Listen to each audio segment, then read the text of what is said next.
बिस्मिल्लाहिर्रहमानिर्रहीम। हज़रत अब्दुल्लाह बिन अमर बिन आस रज़ी अल्लाह तआला अन्हु से रिवायत है कि रसूलुल्लाह सल्लल्लाहु अलैहि वसल्लम ने एक आदमी से फ़रमाया, मुझे क़ुरबानी वाले दिन को ईद बनाने का हुक्म दिया गया है जिसे अल्लाह ताला ने इस उम्मत के लिए मुकर्रर फरमाया है।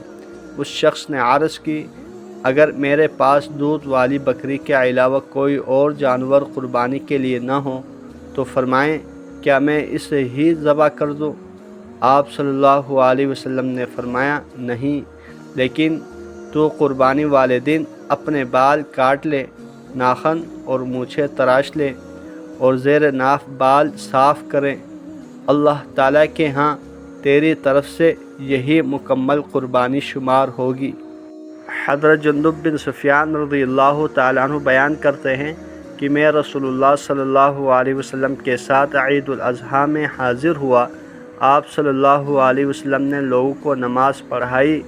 जब आप सल्लल्लाहु अलैहि वसल्लम ने नमाज अदा कर ली तो आपने देखा कि कुछ बकरियां ज़बह हो चुकी हैं।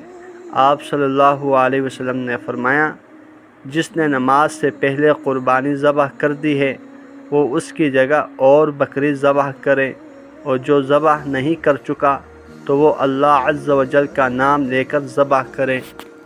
हज़रत अबू ज़हाक़ उबैद बिन फ़ैरूज़ मौला बनी शैबान से रिवायत है, उन्होंने कहा, मैंने हज़रत बरा रज़ियल्लाहु ताला अन्हु से अर्ज़ की, मुझे बताएं कि रसूलुल्लाह सल्लल्लाहु अलैहि वसल्लम ने किन जानवरों की क़ुरबानी से मना फ़रमाया है। उन्होंने फ़रमाया, रसूलुल्लाह सल्लल्लाहु अलैहि वसल्लम खुतबा देने के लिए उठे और अपने हाथ मुबारक के साथ इशारा करते हुए फ़रमाया, वैसे मेरा हाथ हर लिहाज से आप सल्लल्लाहु अलैहि वसल्लम के हाथ से कोथा है। 4 जानवर क़ुरबानी में किफ़ायत नहीं करते। काना जानवर जिसका कानापन वाज़ेह हो, बीमार जानवर जिसकी बीमारी वाज़ेह हो, लंगड़ा जानवर जिसका लंगड़ापन वाज़ेह हो, और वो जानवर जो हड्डी टूटने से इतना कमज़ोर हो चुका हो कि उसमें गूदा न रहा हो। मैंने कहा, मैं तो ये भी नापसंद करता हूँ कि सींग में कोई नुक्स या दांत में कोई नुक्स हो।